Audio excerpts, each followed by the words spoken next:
โอ้ยไก่เป็นไงเนี่ยบุ้ง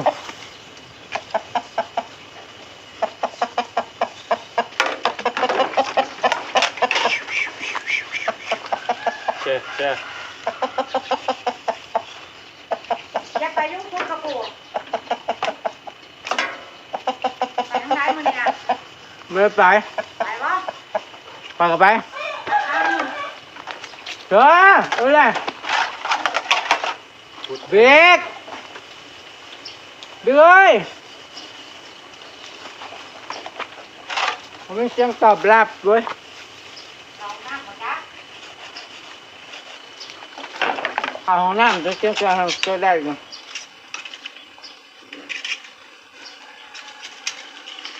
ไปทางไหน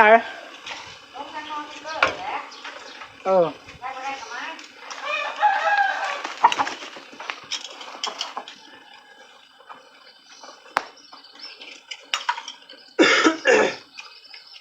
ผู้ชายเป็นใจบ้าล้างน้ำเปล่าหน่อย สองน้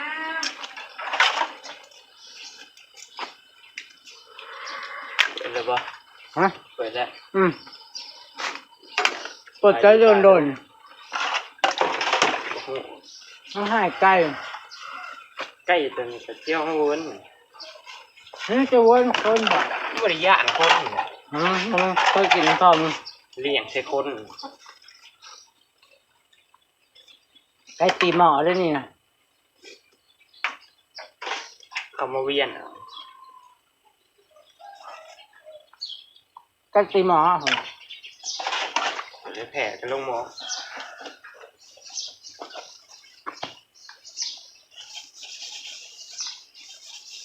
เริ่มแล้วนะอาการเริ่มเปลี่ยนอีกแล้ว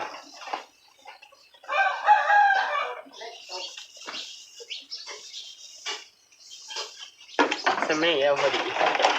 อาบน้ำ บ ง่าย นาบนาแห้ง อาบน้ำก็พอดีบ่หอนมะนาว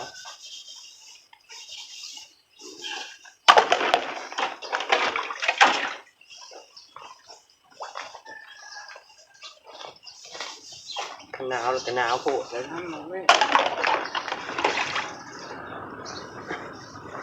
เคยเป็นแบบต้นนั่นเป็นกับประจับยังกันลบเขาได้ปีแล้วไม่เคยจับมีตัวนี้ ง่ายนี่ก็บ่อยากจับแล้วปลูก น้ำมันบุถึงเลยบริโภค เป็นน้ำดินนะครับ มันแห้งจากเบิ่งดิ เป็นน้ำดินนะก็คือดิน ตะกี้ไม่ใหญ่โคตรพูอยู่ตลอดนี่นี่ โคตรมันก็บุกเป็น เป็นไม่ตะกี้มาเขียบเด้ต้นนี่นะแสบไปแล้วตะกี้แล้วโคตรตลอดแล้วมันเป็นหมากมีแต่หมากใหญ่ๆเขาเขียบกันนี่ แห้งเนาะ อย่างนี้มันเบิ่งดินมันจนแห้งกระดอกกระเดี่ยมันจะไปติดปะปลูกเงี้ยก็บ่ติดเด้อตะกี้มีข้างคูนี่ คือบางคืม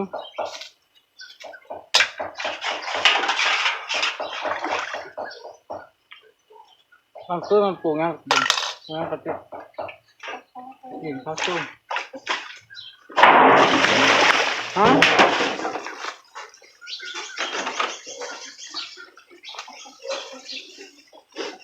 เบรกบอยได้เล่นงานแป๊บนี่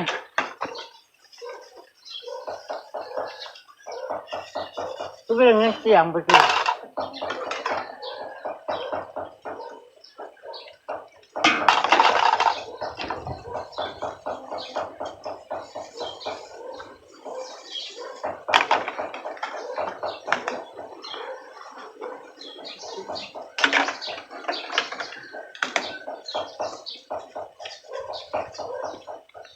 เมื่อมันไปซ้อมบุกกันด้วย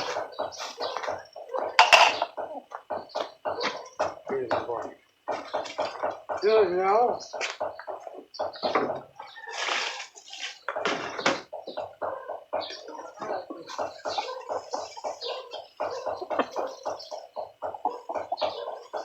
เชื่อ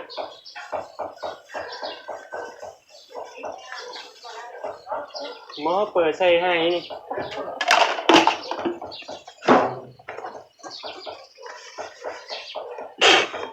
อ๋อโอ้แม่นวัดสิกลับมาอีกกะบ่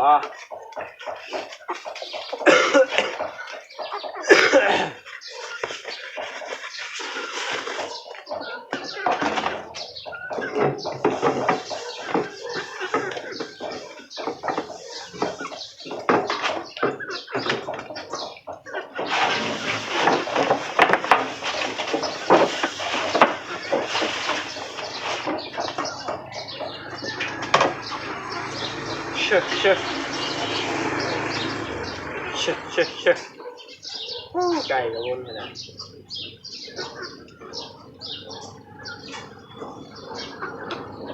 ก็ร้าย โอ้โห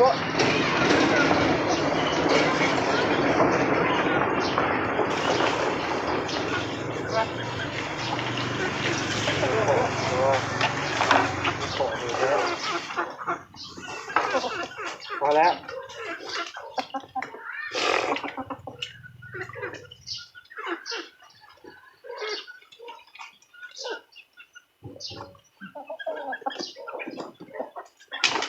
โอ้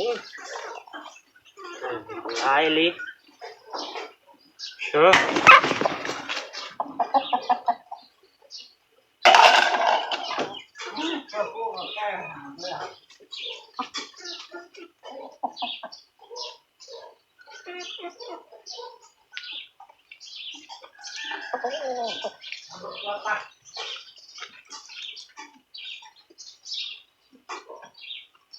ขอว่าปลูกกระจงกระเทียบแรงเราไปปลูกเรียบร้อย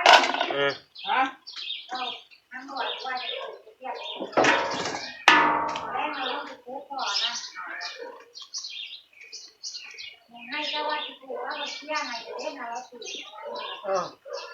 แรงถ้าเราปลูก แรงลงไปก่อน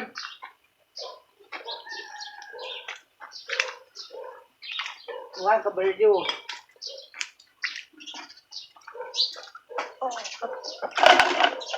เออไก่เนี่ยกับไก่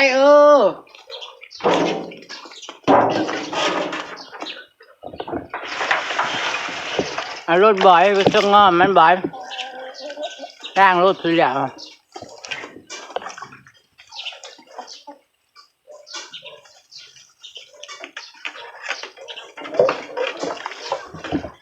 แม่งปะ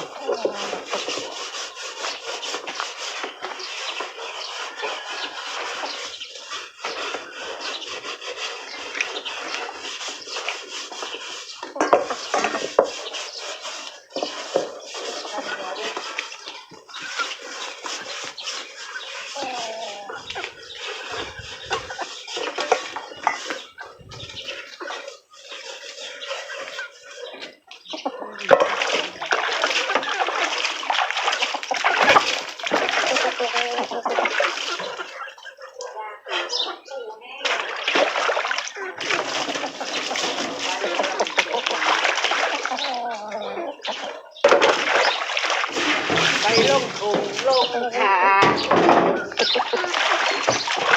ไปหาคุดเอากระปุกโอ้ยไก่นี่กันเนาะมึงแหละไก่ตีพญายพรนี่มึงแหละไม่ใช่เลือดแต่คนอยู่ดอก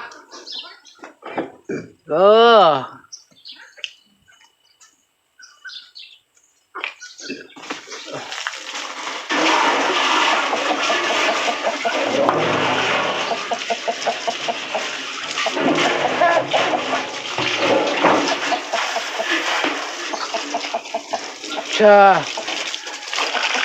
โชโชโช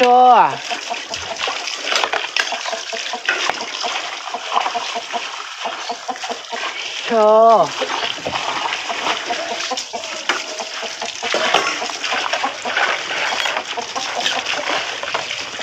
มันนัดกันเลยเครื่องใหญ่เลย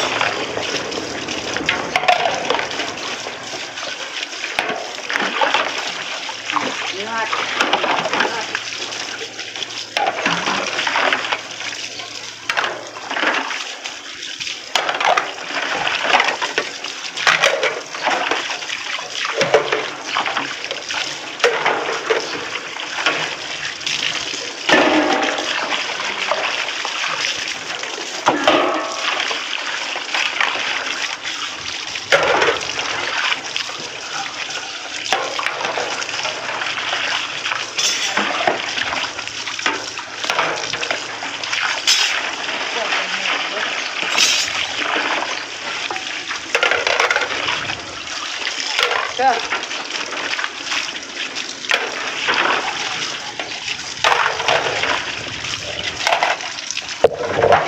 ยไปแล้ว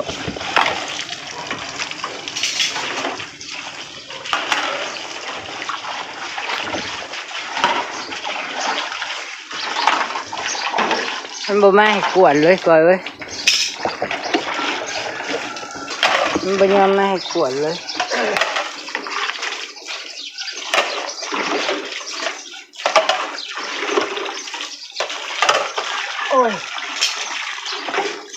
โอ้ยมันจะใหญ่โคตร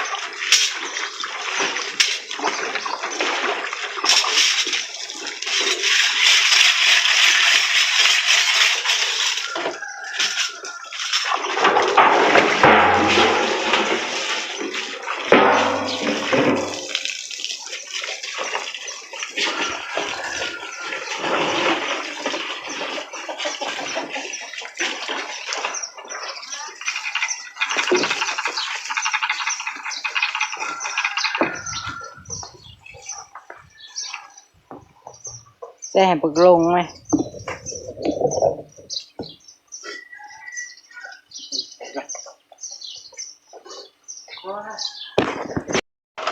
แต่ว่าปิดอันนั้นเลยด้วย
ร้อยไปแล้วนี่คนงานมานี่เฮ็ดเวียดงามเศร้าอากาศเย็นๆนั่นนี่ออกกำลังกายคลิปนี้ก็เก็บภาพบรรยากาศไว้สำนีแล้วเด้อฝากกดไลค์กดแชร์กดติดตามให้ช่องแม่นางหวานนี่เด้อสบายดี